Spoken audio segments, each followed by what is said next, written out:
at my dentist's letter, and he smiled, and he had to dig back in his papers and have a couple of enlisted men go back over yesterday's records, and he pulled out my physical where they had written rejected, and he crossed that off, and he got a big smile, and he says, "Young man," he says, "you'll pass with flying colors." And I reached out and grabbed his, and shook his hand, and he looked at me kind of surprised. He said, "Young man," he said, you did not initiate the shaking of hands with an officer. The officer is the first one to initiate, but we'll teach you that later on when you get into school with us."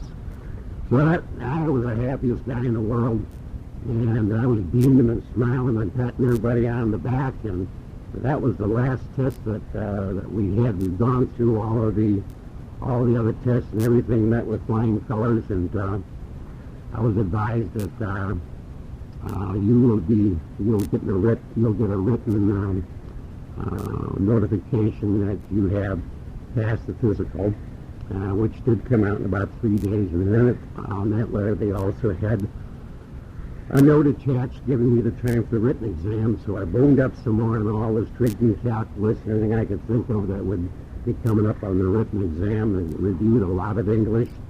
I'd heard that there was no copy of the test. There was no passing on of information. There was no word, as you would say, out on what you had to bone up on, except that the briefing officer at the time of our general meeting, when we all of us applicants were in one room, and he was explaining that it's necessary for any naval officer to have a very good command of the English language, and so I spent quite a bit of time also wheeling around with one of my old girlfriends trying to bone up on English and anything that I thought was pertinent. Meanwhile, I was playing in the bands at night, and everybody was talking war, and we got all these things to do. And it might be a point of interest just to bring out gasoline was about 15 to 17 cents a gallon. The large loaf of bread was 5 cents to 7 cents a loaf. Four nice lean pork chops were 35 to 40 cents. Ford Chevy or Plymouth Chrysler is $600 approximately. Medium price car to go for $800. The Cadillac was going for somewhere around $1,000, $1,200. Professional man earning like a lawyer or someone of that type, or an executive was making $200 to $300 a month, maybe $350. Things were a great deal different. There were no cans. Everything was bottles of Coke. Coke was a nickel. Donuts were a nickel. Pie was a dime. A big breakfast or double eggs and everything like that cost you 35, 40 cents. Double malted milk was 2 bits. And there wasn't any Pepsi-Cola. They never heard of it. We had pop. We had grape pop, strawberry pop, soda, cream soda, and all that kind of thing. That was a nickel. I just mentioned a few of these things to kind of bring things a little bit more into perspective. The men's suit with a jacket and a vest and 2 pairs of pants would run from $35 to $40, so it's maybe $45. Pair of shoes, anything from $5 to $10. And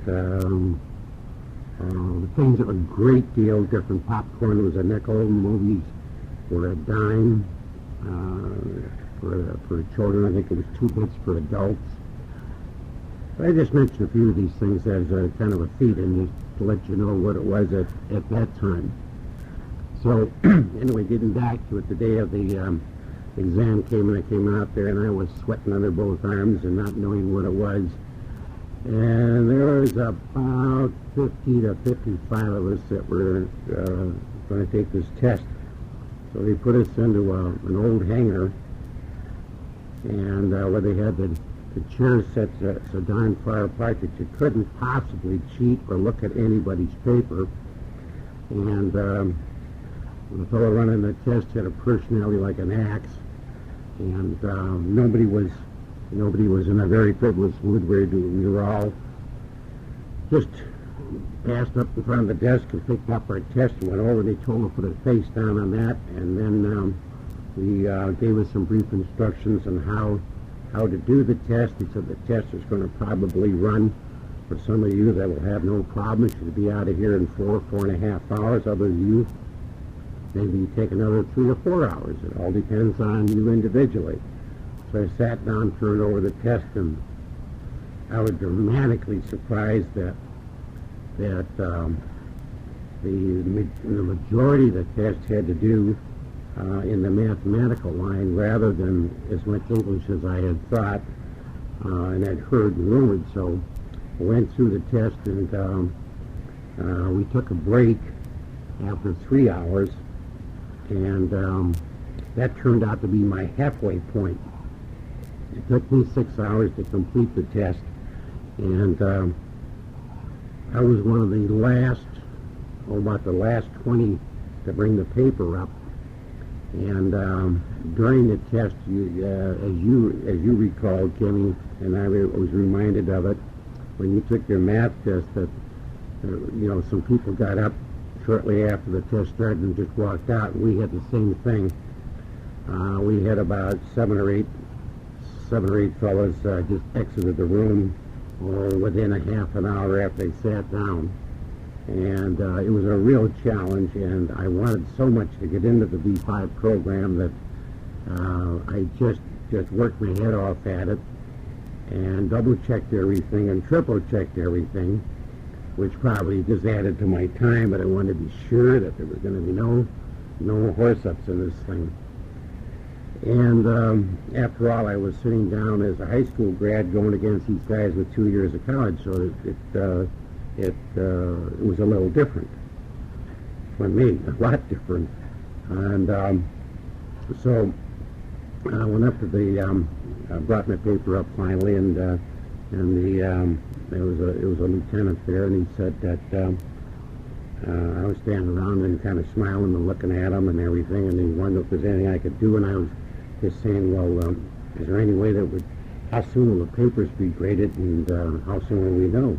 Well, he says, if you're in a big hurry, he says, I've got a little time, I can check it out right now.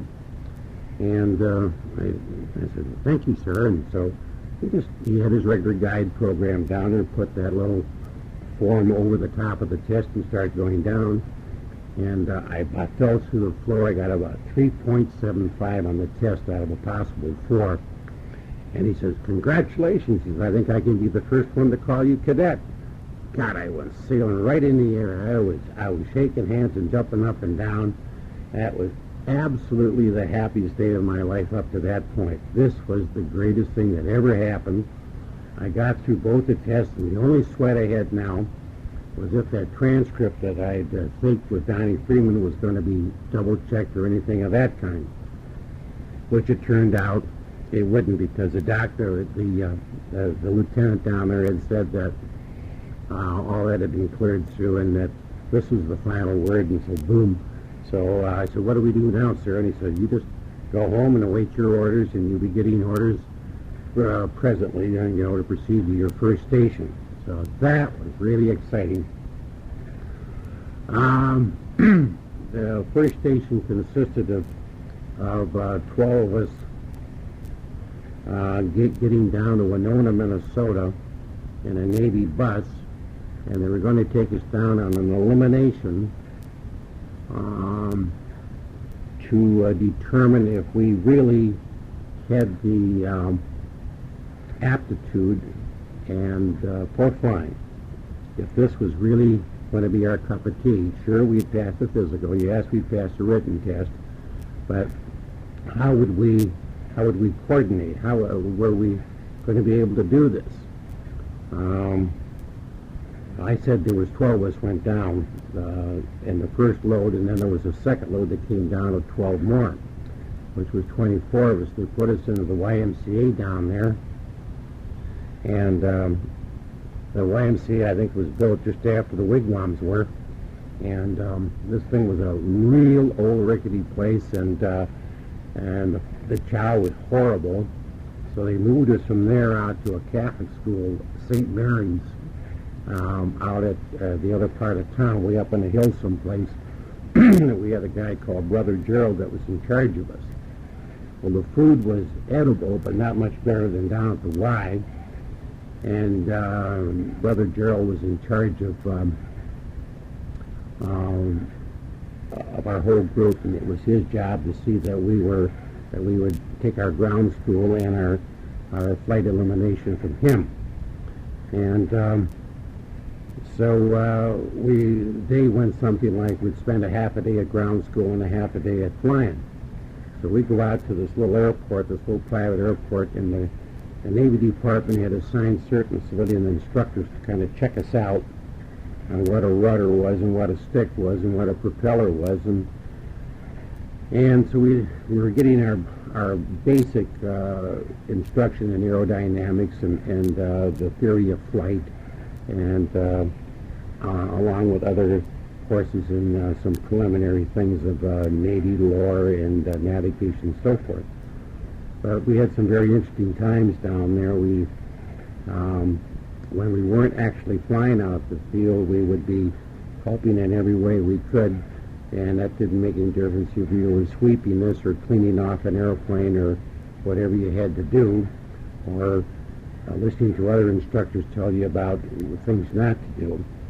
So had this instructor, don't remember his name now, but it became my turn to go up that day, and this was my first flight, as on this elimination program. It was a little J2 Cub, and J3 Cubs are all we had, and they only had about 45 or 55 horsepower engines.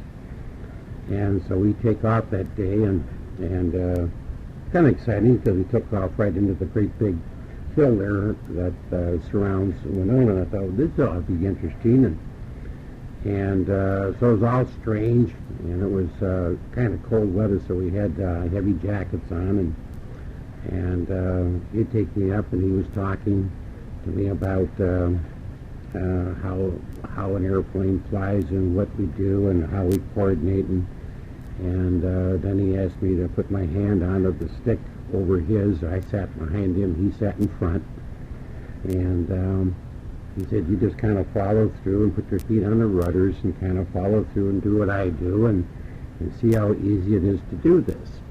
And it's a lot of fun.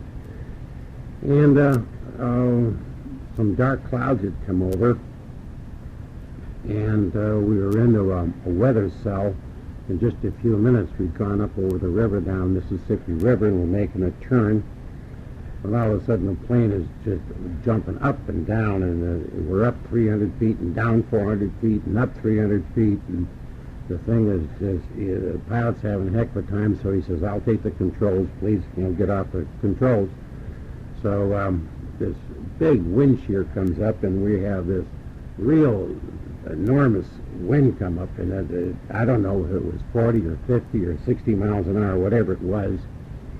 And we're heading back to the field, and as we get near the field, we start to turn to come into the wind to land, and the wind is so high now that we're not making any headway. He's got the engine wide open, he's got the nose down diving at the field, and the wind is so strong that we're actually going across the ground about 2 or 3 miles an hour.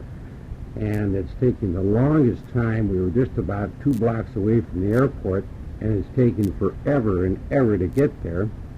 And 5 or 10 guys down below, some of them were the cadets with me. And incidentally, we were not full-fledged cadets yet. We were still civilians, and we were on the Navy payroll, but only as applicants up for elimination. And and we wore no uniforms, so that we continued to try to get to the field and try to get down and try to get down, and we're getting closer and closer. And we're talking about maybe 25 to 30 minutes to cover this distance that we were, just as a matter of a few blocks, and trying to get up there to the airport. And the wind is blowing so strong, and I'm thinking, holy cow, this is going to be some kind of an experience. Up to this time, I did not know much about flying and did not much have any experience in it. And I thought, well, good night. I mean, how in the world are all these airplanes in the country going to be doing like this if you have to have 5 or 10 guys, help you land every time.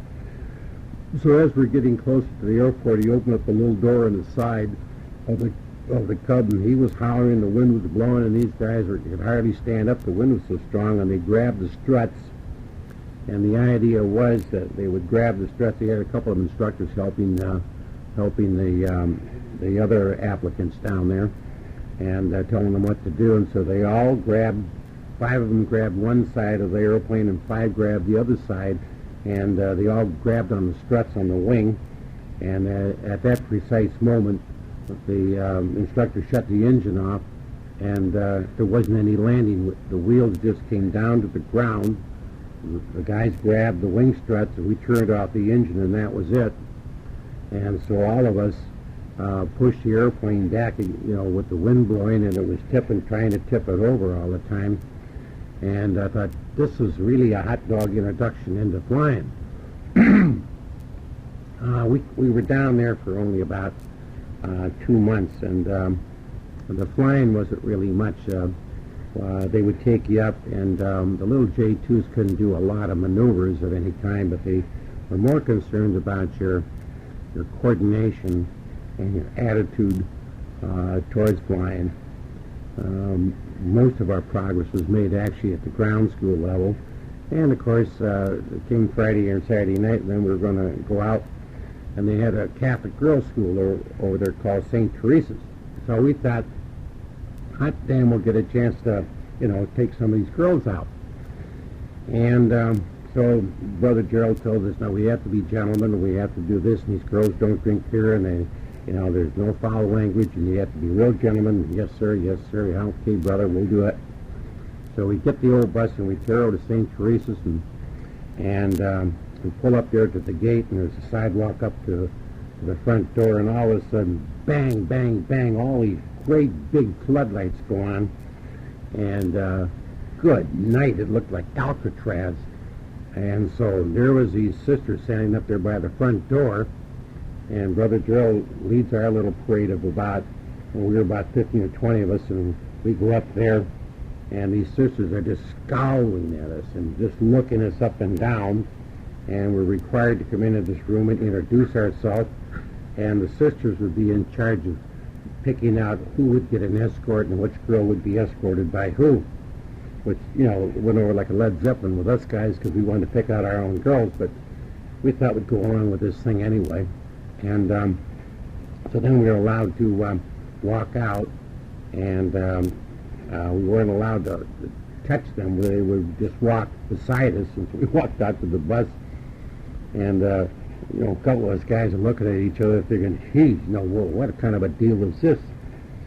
So we get them in the bus, and we tear off to some place that it'd be like a jukebox center. They didn't serve any beer, and they didn't serve any booze or anything like that, and they had a Nickelodeon in there, a jukebox, and you put a nickel or a dime in, and you get a couple of songs, and the sister was sitting over one end of the room, and Brother Gerald was on the other end of the room, and so it was a real, absolutely dull night, and the girls were embarrassed, and they wanted, we could dance with them, but the songs were, just like they were just real slow songs, and there was no jitterbugging allowed or anything like that. And I said, good night. I never saw anything like this before. And here, I've been playing in the bands all around and whooping it up and down in Chicago and having a great time, the Kingdom Club and all this and that, and then to come back to some kind of an operation like this. So what we did was we broke up, I think, promptly at 9:15, and we got back in the bus and took the girls home, and I'm going to try to take my gal around the back of the bus, kind of try to kiss her goodnight, and that didn't work. And so we have to go on up the deal, walk up this sidewalk, all those big floodlights are on, and we walk up there and say goodnight to them, and then we jump in the bus. And so 3 or 4 weeks are figuring out, next we made a date that we'll see them next weekend. And as it turned out, the sister didn't come on that trip, and just Brother Gerald. So when we went down to the same jukebox thing, and of course, when they tell you can't do something, that's the first thing you want to do is do it. So we arranged that we were trying to get some beer in there, and Brother Gerald caught us trying to do that. He said, "Now, come on, guys, don't do that. You know, you guys are going to be cadets, and you got to follow orders." And so anyway, we danced around. We put some faster songs on this time. We had a good time with the gals, and so it came time to say goodbye. And we had this all prearranged that as we were getting out of the bus, Brother Joe got out first and was going to walk up and greet the sisters. So with that, we had this all arranged. So somebody would start the truck up, start the engine, and with that we could slip around the back of the bus and kiss the girls goodnight. And Brother Joe comes tearing out back to the bus to see what the heck's wrong with the bus. We had the engine started, so he's monkeying around with the bus there for about 5 or 10 minutes, about 5 minutes, and that gave us guys a chance to walk around back to the bus and kiss the girls a couple times goodnight, which they were giggling and laughing and thought that was great fun. And so with all of that, we marched our girls back up through all these great big floodlights again and say goodbye to them. And that was the last time that we saw any of those beautiful women from St. Teresa's. And we completed that elimination course. There was a couple of kids that were washed out of it. They just didn't like flying or couldn't coordinate with it, and a couple of them had gotten violently sick with it, and it was probably more nerves than anything else, but it was just enough so that the instructor said you'd be better off in something else because you got a lot of aerobatics and a lot of stuff coming up ahead of you, and if this bothers you, you'd never make the program. So the remaining group of us piled into the Navy bus after the completion of that. That was sent down from NAS Minneapolis. Then we were returned back up to Minneapolis, and we were told to go home and wait further orders. And I was home about 3 or 4 days, and I got orders to go down to Mankato, Minnesota, and another Navy bus trip. We went down there, and now they issued us some funny-looking little uniforms. And we were still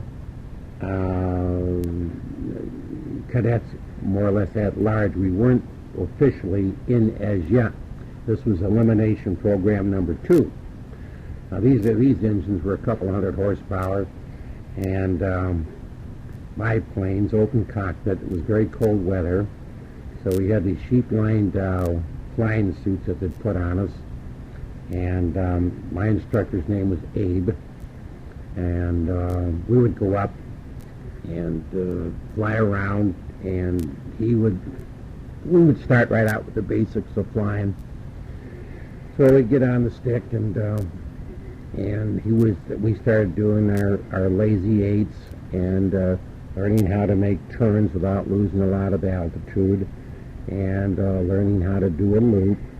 And he'd be watching very carefully for maneuvers, and he had noticed one time he had rolled the plane over, and of course that's the first time I ever been upside down on an airplane, and I was kind of, whee, what the hell is this? And so I was hanging on to the sides, and Abe was looking back in his rearview mirror at me, and I should have mentioned I sit in the back and the instructor sat in the front, and so he had noticed that I had was hanging on to the side. So he said we had this Gosport where there was a little conduit tubing that went from his mouth back to my ears. I didn't have anything from my mouth because it's not necessary for you to talk. It was necessary for you to listen and follow through. So he said, "You don't like flying upside down, I gather." So with that, he climbs up a couple thousand feet and rolls the plane upside down and told me to get on the pump, and that's a wobble pump to keep the oil pressure up. So we flew back to the Mankato airport upside down, which was about a 10 or 15 minute trip. And as we're coming in the landing pattern, he rolls the plane up right side up again, and we come in and we land. And he climbs out and he said, "You feel like you have a chicken bone stuck in your throat?" And I said, Well, it really, it was kind of fun, and he said, well, that's good, he said, because we'll be doing a lot of that, what was your first name? I said, John. Yeah, we'll be doing a lot of that, John, as long as you like it, then we'll do a lot of that. And, God, I took about 6 or 7 feet, and I hadn't unhooked my parachute yet, and I was stumbling around, and Abe couldn't help but be smiling at me because it was real screwy. You look up and see the ground, and normally you look down to see the ground, but upside down, everything is upside down.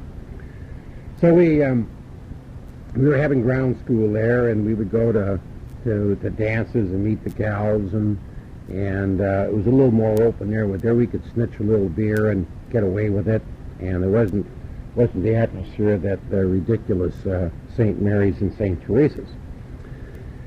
So we would go on with our flying, and like I say, it was colder than heck, and Abe would take me off in the mornings when I was on flight schedule for the morning, and the minute we'd clear the airport and get up to about 500-600 feet, he'd roll this sucker upside down again, and we'd fly out to our training area over these farms, and then he'd right it up again, and then we'd do our lazy eights and loops and spins, and it was really exciting, to get to go into your first spin, and then how to recover from it. And Abe was really, really good as far as instructing. Some of the basic things that you learned on these first hours in the air are things you never forget. And I'll never forget the little sign that sat on that was glued onto the instrument panel and said a stiff neck is better than a broken one. And it always stayed with me. Always look around, always look. You're always clearing the air for any possible other airplane that's coming. Before we do any maneuver, we would always clear the air with an S-turn, looking all over, all 360 degrees to make sure that no one else was going to be in the way. And it turned out that Abe was just my kind of guy. I mean, everything he said, was quoted from the Bible, so to speak. And so many of those things that stuck with you, like would be flying along about 1,000 feet, whatever, and he'd chop the throttle off, and I didn't know it had been chopped off. I thought the engine had quit. He says, pick out a field and stick with it. And that was the second most important thing I ever learned from him. Later on, during flying years with the Corps, it came in very handy. The idea there is not to procrastinate and not to change your mind, but you look over the field down below you, to look over the area, and you pick out a place and stick with it, and then head for it, and pick out a place you can get to, number one, of course. And so then he'd pour the throttle. He'd say, where's your field? Where's your field? And I'd point down, and he'd say, okay, let's go down. And, of course, the engine was still just idling up there. And then through what he had taught us, you'd make your approach and come down to about 100 feet, then he'd hit the throttle again and would take off and go up and continue our lesson. So I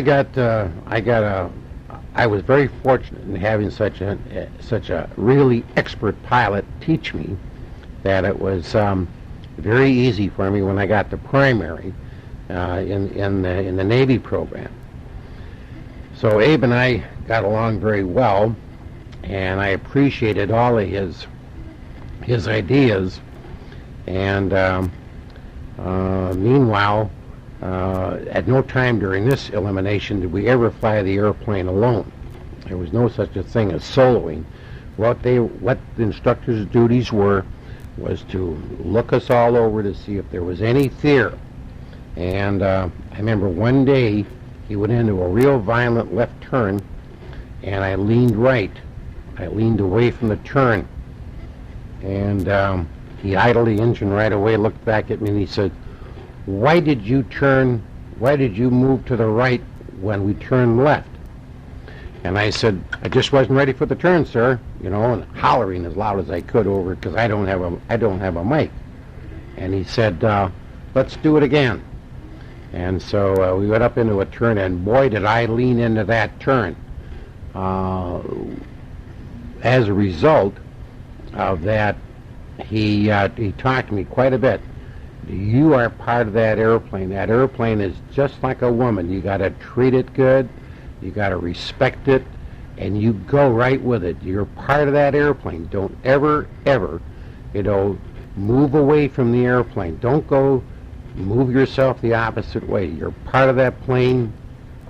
You're it. You're as much of that plane as the nuts and bolts in it are. And that stuck with me. And I later on used that when I was later on myself doing some instructing.